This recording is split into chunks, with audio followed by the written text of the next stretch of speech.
Cuma saya sering ingatkan teman-teman di Papua tuh, itu mulai rame-rame pun nasi gua watame amin pun ngorot.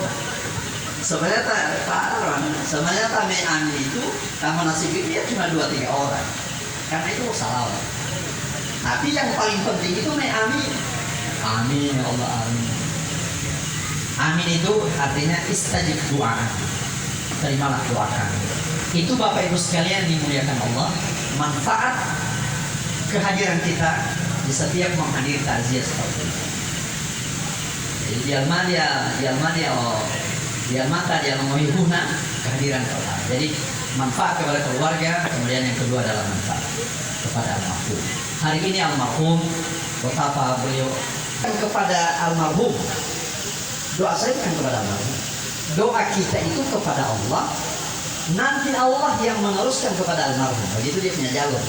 Saya kasih contoh. Misalnya saya dengan Pak Haji Husain Etana. Saya dulu Atifilia.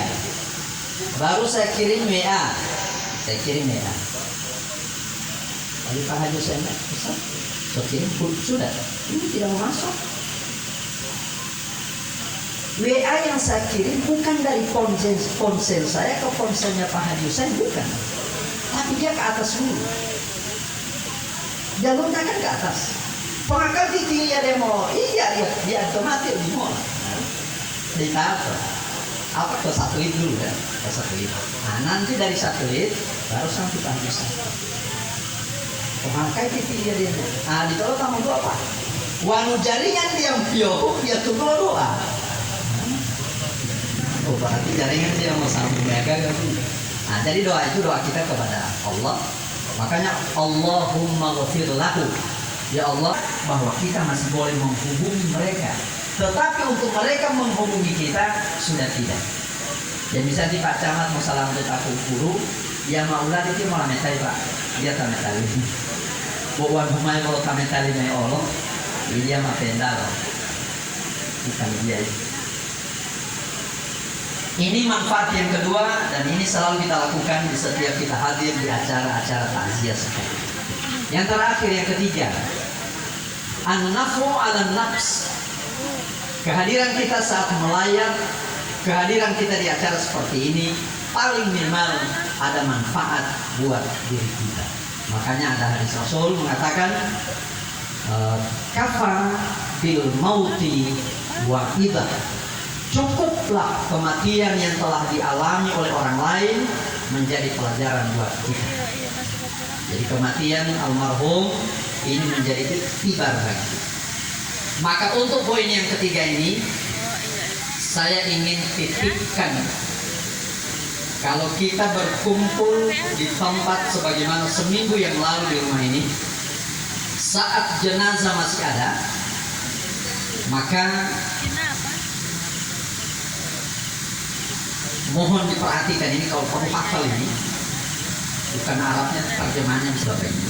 Karena Rasulullah katakan, di saat melayat tidak perlu ada ceramah di situ.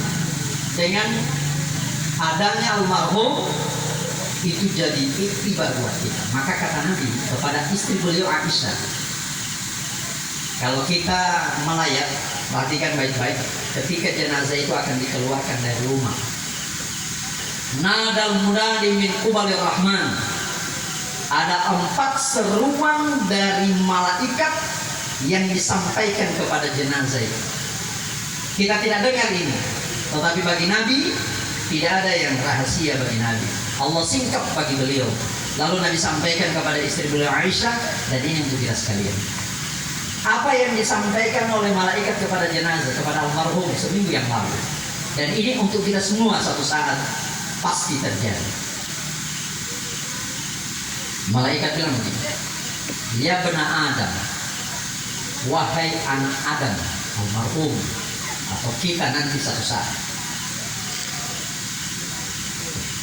tadhabu ila safarin bighairi zadin.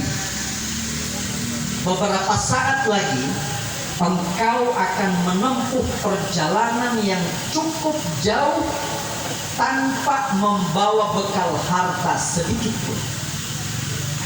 Karena ini perjalanan menuju akhirat. Selebihnya itu kita tinggalkan. Ini yang pertama.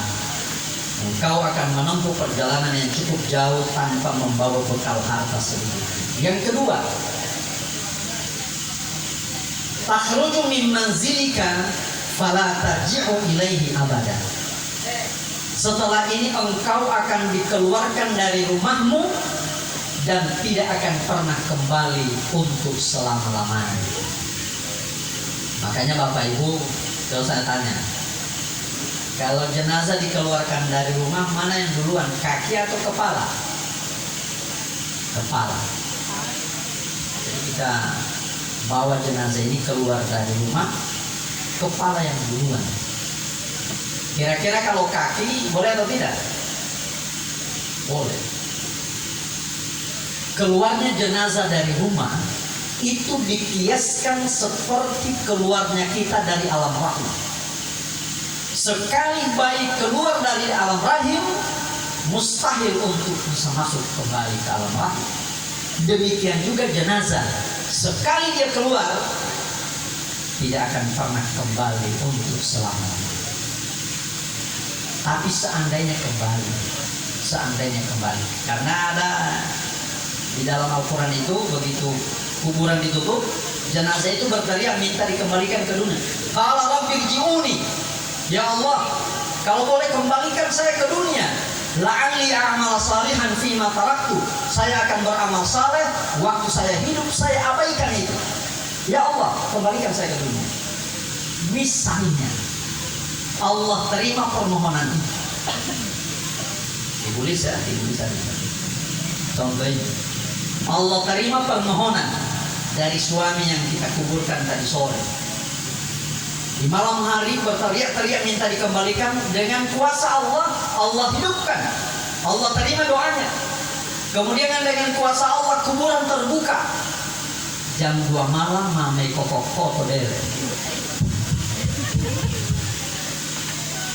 Keluarga di rumah karena masih berduka, bersedih, masih banyak yang belum tidur.